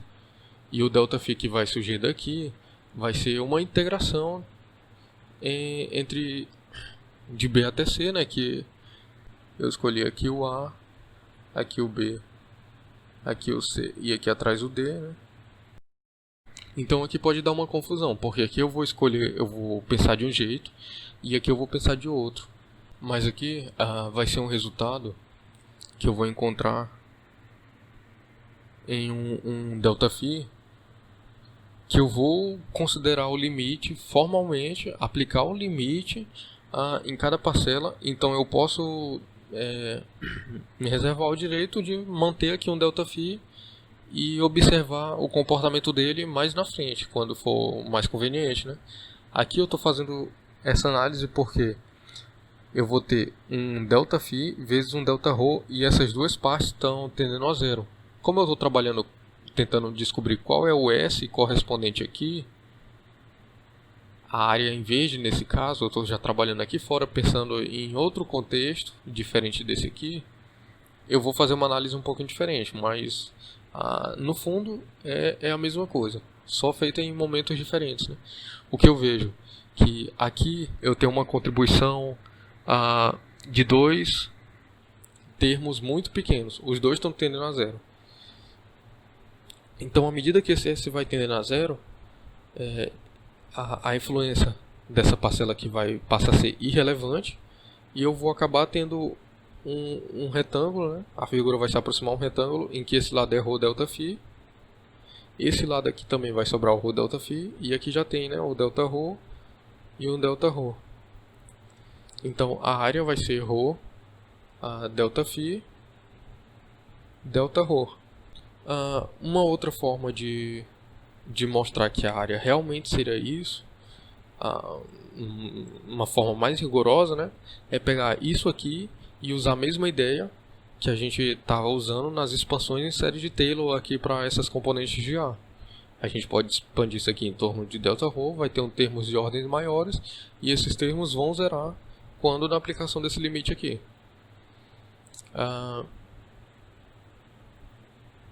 Mas não é o caso e tão aprofundado assim, né? Aqui essa área a gente pode entender que ela vale isso daqui. Então, agora que a gente já sabe qual é a área, né, que era o que faltava analisar aqui na imagem, a gente vai voltar para esse desenvolvimento aqui.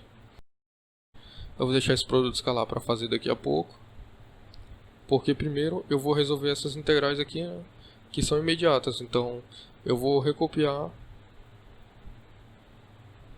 isso aqui. Agora eu tenho a integral de A até B de dρ. Então essa daqui é simplesmente a ρ avaliado de A até B mais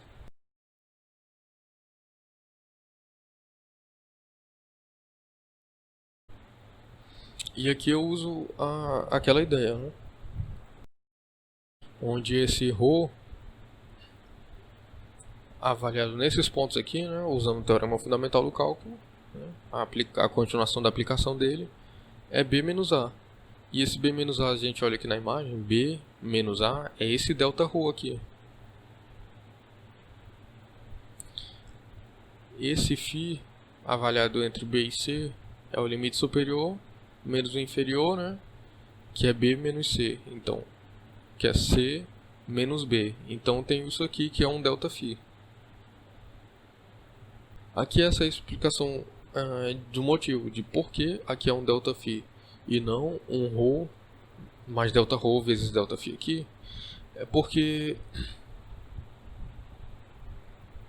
a gente está trabalhando aqui nessa linha de conta, nesse momento, em coordenadas cilíndricas, onde aqui o z está fixo, o ρ está fixo, né, que é um ρ mais delta ρ, e eu tenho um ponto menos outro ponto aqui, que é o mesmo caso que a gente já viu na dedução de uma das componentes anteriores, né? Então aqui vai ser um delta φ, esse ρ entre D e C vai ser o limite superior, C menos D. Aí a gente olha na imagem, o que é C menos D? É esse ponto menos esse. Aqui também tinha esse ponto menos esse e resultou em delta ρ. Então aqui também vai ser um delta ρ. Nesse caso aqui, φ entre A e D, né, vai ser D menos A. E D menos A a gente viu aqui. Aqui foi um delta φ.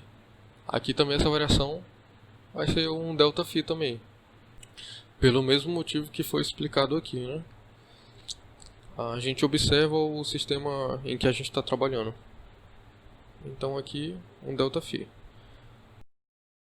Agora sim, eu já vou recopiar essa parte aqui junto com o resultado dessas integrais. E eu também já vou fazer esse produto escalar aqui. Então se a gente fizer o produto entre A e ρ, eu estou tomando essa parte aqui como referência, né? Então vou ter um A índice ρ, que é o A projetado nessa direção, que é essa projeção que o produto escalar faz. Então é a componente em ρ desse vetor, avaliado em ρ, a φ e z. Agora eu copio o delta ρ aqui, né? Mas agora eu estou trabalhando aqui entre B e C. Entre B e C, nessa região, o que a gente vê é que aqui já não é mais, vai ser o Aφ, né? Mas não vai ser mais dependente de ρ, φ e z. Vai ser dependente, na verdade, de um ρ mais delta ρ. Então, ρ mais delta ρ, φ e z. Vezes esse parênteses aqui, né? rho mais delta rho vezes esse daqui, que é um delta phi, menos o A índice rho, e esse A índice rho é entre D e C. Entre D e C é nessa região aqui, ó. Então essa região está distante da referência um delta phi. Então essa parte aqui, o vetor A não está dependendo de rho, phi e z, mas sim de rho, phi mais delta phi e z. E agora eu continuo escrevendo o que tinha aqui, né, que é o delta rho. Nessa parte aqui, entre A e B, então entre A e D eu também nem estou tão afastado para eu considerar um rho mais delta rho, nem estou tão para cá para eu considerar um phi mais delta phi. Então, menos o A índice phi, né, dependendo de rho, phi e z, vezes delta phi. Agora eu fechei esse parênteses mais externo. E é aquela situação que a gente já viu no exemplo anterior. Então aqui eu tive que colocar esses parênteses aparecendo nessa notação diferente, porque o vetor está sendo aplicado em regiões diferentes, né? Então isso sim eu tenho que levar em consideração, porque não existe uma necessidade de que o vetor seja suave, né? Que seja bem comportado, no sentido de que ele não possa ter uma grande variação entre uma região e outra. Inclusive aqui é uma componente, aqui é outra componente. Então uma componente não deve nada para a outra. Eu tenho que considerar assim, se eu estiver trabalhando em cada ponto aqui da região que eu avaliei. E eu preciso uniformizar isso daqui, né? Como eu tenho aqui a função aplicada em um ponto ρ, φ e z, eu também desejo que essas funções, essas duas, sejam aplicadas ao ponto ρ, φ e z, a fim de que eu possa me livrar dessa notação aqui. Então, dessa forma, o que eu tenho de ferramenta disponível para obter esse resultado, para chegar nesse objetivo, é a expansão em série de Taylor. Eu expando em torno de ρ, que nesse caso aqui é o ρ que está me dando um problema. Eu expandindo em torno de ρ, a minha expansão vai ser considerada só com a função dependendo de ρ, φ e z. Aí dessa forma eu já não vou mais precisar escrever esse parênteses. Como eu disse lá na outra componente também, a expansão em série de Taylor, a obtenção dessa expansão está feita no PDF de forma bem detalhada. E o motivo também de porque os termos de ordem maiores zeram também está no PDF de forma detalhada, conforme foi feito na primeira componente aqui desse vídeo. Então aqui na próxima linha eu vou simplesmente copiar a expansão já só até a primeira ordem, porque eu sei que é até a primeira ordem que vai influenciar no resultado. Então se a expansão já vai estar independente de ρ, φ e z, então já vou ter conseguido uniformizar e não vou mais precisar exibir esses parênteses, né? Então aqui no caso vai ser a ρ, delta ρ, mais, agora eu vou ter essa expansão. Essa expansão se faz da seguinte forma: eu pego a função, que é o Aφ aplicado em ρ, φ e z, mais a derivada dessa função em relação a essa variável aqui. Então del ρ vezes uma vizinhança dessa variável, né, que é um delta ρ, mais os termos de ordem maiores, só que esses termos vão zerar, então eu já não vou copiar aqui. Eu continuo copiando o que eu tinha, né, que é um ρ mais delta ρ, delta φ, menos, agora essa expansão aqui, né, que é a mesma situação, a função aplicada no ponto ρ, φ e delta z, que eu não vou precisar colocar aqui, mais a derivada dessa função em relação à variável aqui, né, del φ, vezes a vizinhança delta φ, mais os termos de ordem superiores que vão zerar e por isso eu não vou colocar aqui. Mas isso está sendo feito passo a passo no PDF, inclusive carregando os termos de ordem superiores e mostrando eles zerando. E aqui eu tenho o delta rho menos, aqui tem a... faltou carregar um rho daqui para cá, então vou colocar aqui, e agora eu vou escrever aqui a índice φ rho delta φ. Fechei esse parênteses mais externo aqui. Então na próxima linha eu vou só fazer essas distributivas aqui.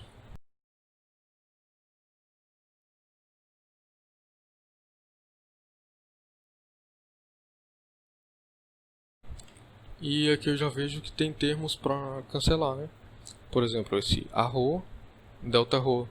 Eu tenho um simétrico dele aqui, menos arro, a delta rho. Esse aqui também, a φ rho delta φ.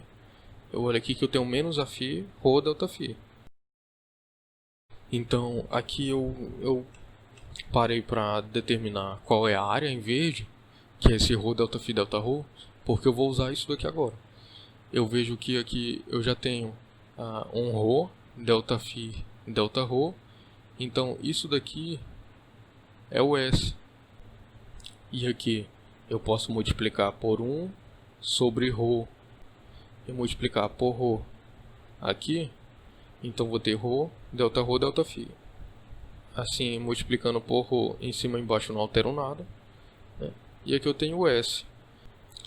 Nessa outra parcela aqui também, que é uma parcela que me interessa, eu vou fazer 1 sobre rho e multiplicar rho aqui no numerador, né? Então multipliquei por 1, não alterei nada, só que o delta φ delta rho vezes rho é o S também.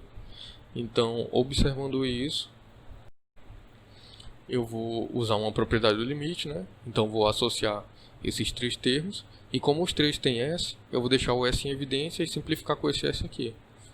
Então vou ter o limite de quando o S tende a zero de del a φ del rho mais 1 sobre rho aqui a φ, né? Menos esse termo aqui. Então, menos 1 sobre rho a del a rho del φ. Então, vou fechar esse parênteses. E o único termo que eu não usei aqui foi esse, né? Então, mais o limite de quando S tende a zero de 1 sobre S. Na verdade, aqui eu também vou logo multiplicar aqui por 1 sobre rho e colocar um rho aqui, porque eu vou pegar esse delta rho, delta φ, rho, e aqui eu identifico o S, né? Multipliquei por rho em cima e embaixo, não alterei nada. Então, vou ter aqui o limite de 1 sobre rho, porque esse 1 sobre S vai simplificar com esse S aqui, del a φ del rho delta rho. E aqui na próxima linha eu vou fazer o seguinte, isso daqui nada depende de S, né? Então o limite da constante é essa própria constante, só que aqui dá para organizar na regra do produto da derivada, né? Da seguinte forma, se eu expandir esse termo aqui, ó, vou pegar aqui do lado, 1 sobre rho del rho, esse produto rho a φ. Então vou ter esse 1 sobre rho aqui multiplicando a derivada do primeiro, então del rho vezes o segundo a φ, mais, né? Então esse 1 sobre rho aqui multiplicando o primeiro ρ vezes a derivada do segundo, que é del af del ρ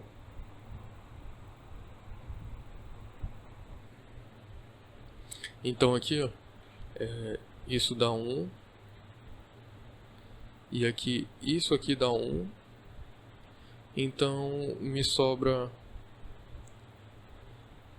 esse del af del ρ mais 1 sobre ρ, que é esse 1 sobre ρ aqui, af. E eu identifico isso aqui, ó, del af del ρ mais 1 sobre ρ af. Então isso é igual a isso daqui, né? Que é o que eu vou reescrever essa parte. Agora não me importa mais o limite nessa parcela, porque eu já mostrei aqui que se isso aqui não depende de S, o limite é a própria constante. Eu só vou reescrever essas duas parcelas de outra forma, que vai ser essa forma aqui, ó. 1 sobre ρ del ρ de ρ af menos essa daqui eu mantenho, 1 sobre ρ del a ρ del φ. E esse limite é o seguinte, 1 sobre ρ é constante e del af del ρ também é constante em relação a S. Então eles dois saem para a integral. Vai ser só o limite quando S tende a zero desse delta ρ aqui. Só que esse delta ρ ele está tendendo a zero aqui nesse limite, porque o limite é tanto o delta ρ quanto o delta φ tendendo a zero simultaneamente, né? Então vai ser essa constante aqui vezes o limite desse delta S que dá zero. Então 0 vezes essa constante, isso daqui 0. Então o resultado dessa linha de conta é simplesmente isso daqui. Só que a gente volta aqui e renomeia essa parte como o rotacional de A no índice Z. Então agora aqui eu vou conferir lá, né, se eu conseguir reproduzir o que era esperado. Então aqui eu tenho 1 sobre ρ del ρ af. 1 sobre ρ del ρ af, né, menos 1 sobre ρ del a ρ del φ. Menos 1 sobre ρ del a ρ del φ. Então deu certo, isso significa que tudo que a gente fez aqui foi correto. Então vou tirar mais o zoom aqui para mostrar os cálculos que foram feitos, né? Então agora a questão é a seguinte, eu vou pegar esse resultado, esse e substituir aqui. Então isso vai ser feito da seguinte forma.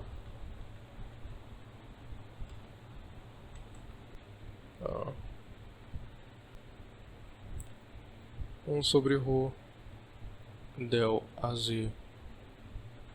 del φ menos del af del z na direção de ρ mais, agora eu preciso da componente φ do rotacional de A. Eu volto aqui embaixo para recuperar ela. É del a ρ del z menos del az del ρ.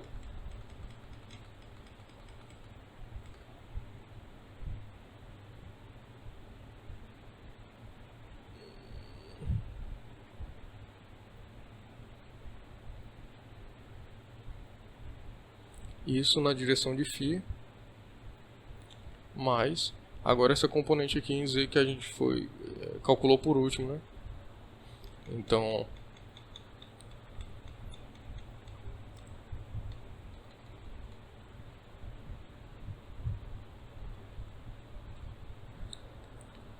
eu vejo aqui que o resultado dela é 1 sobre ρ del ρ af menos 1 sobre ρ del a ρ del φ.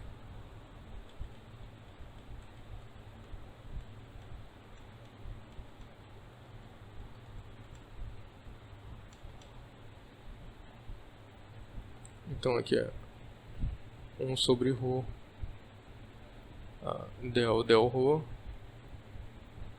que é aquela regra do produto, né? ρ af menos 1 sobre ρ del a rho, del φ, vezes o versor na direção de z. Então agora a gente tem essa substituição, a gente vai ver se deu certo. Então aqui na direção de ρ a gente tem 1 sobre ρ, del az del φ, menos del a φ del z, deu certo, né? Agora na direção de φ a gente tem del a ρ del z, menos del az del ρ. Então deu certo também. Mais aqui na direção de z é 1 sobre ρ del ρ, sobre ρ del ρ, de ρ a φ, né? Deu certo. Menos 1 sobre ρ del a ρ del φ, menos 1 sobre ρ del a ρ del φ. Então a gente conseguiu completar a verificação de que o rotacional de A em coordenadas cilíndricas é realmente essa expressão aqui. Então essa parte da questão está feita. Agora a parte do Laplaciano vai ser mais tranquilo, né? Porque a definição que a gente tem do Laplaciano, dá de fazer aqui nessa parte, é o divergente do gradiente desse campo escalar U. Então isso é o Laplaciano, né? Agora eu vou precisar copiar a expressão do divergente em coordenadas cilíndricas e do gradiente em coordenadas cilíndricas. Aqui não é necessário, para fazer essa verificação da questão, deduzir o gradiente e o divergente a partir de uma definição geral independente do sistema de coordenadas, conforme a gente fez aqui no rotacional, porque a gente está interessado no Laplaciano de U. E então vou usar essa definição, eu posso usar previamente essas expressões aqui. Se estivesse pedindo para eu verificar ou gradiente ou divergente, aí eu teria que partir para uma estratégia desse tipo aqui. Então, o gradiente de U em coordenadas cilíndricas é dado por del U, del ρ na direção de ρ, mais 1 sobre ρ del U, del φ na direção de φ, mais del z na direção de z. E o divergente de um vetor, vou colocar assim, um vetor A em coordenadas cilíndricas, é um escalar, né? Que é o divergente. Então é 1 sobre ρ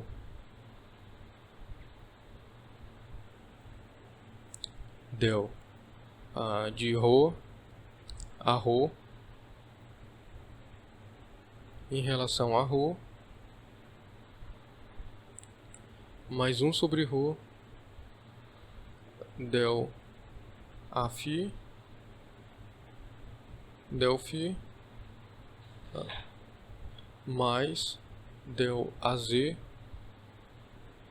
del z. Então basta que eu considere no lugar desse A o gradiente de U, que o gradiente de U agora é um vetor. Então se eu fizer isso, eu vou obter o Laplaciano.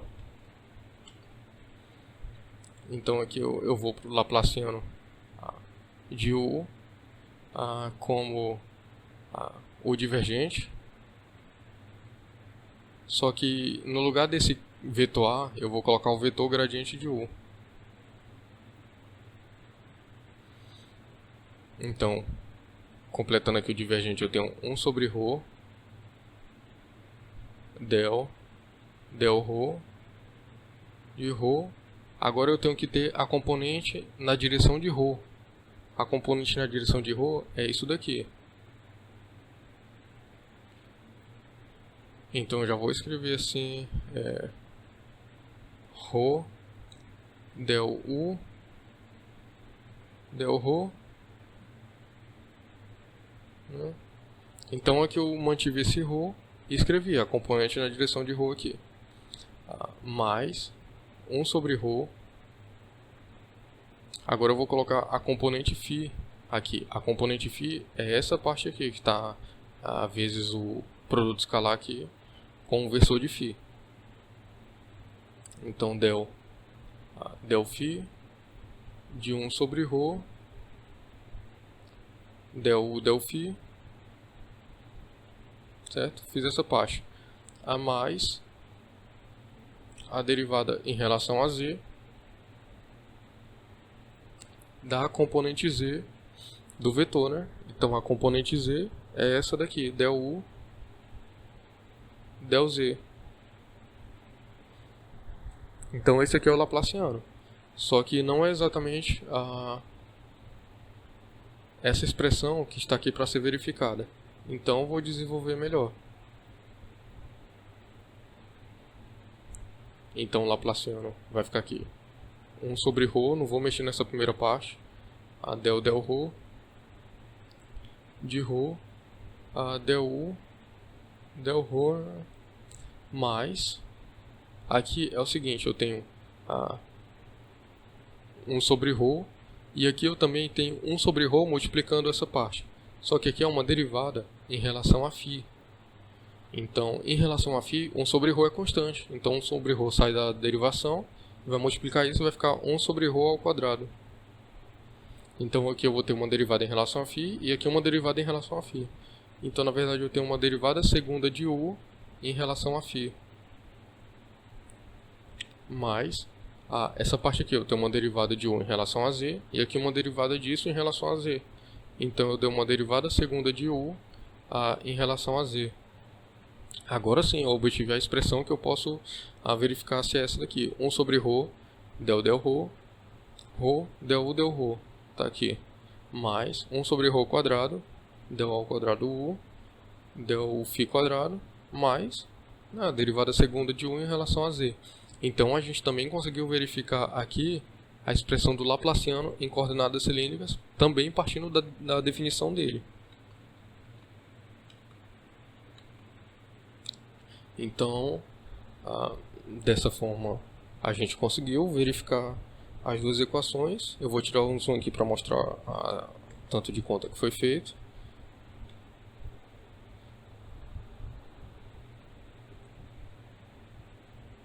E assim a questão fica completa, né?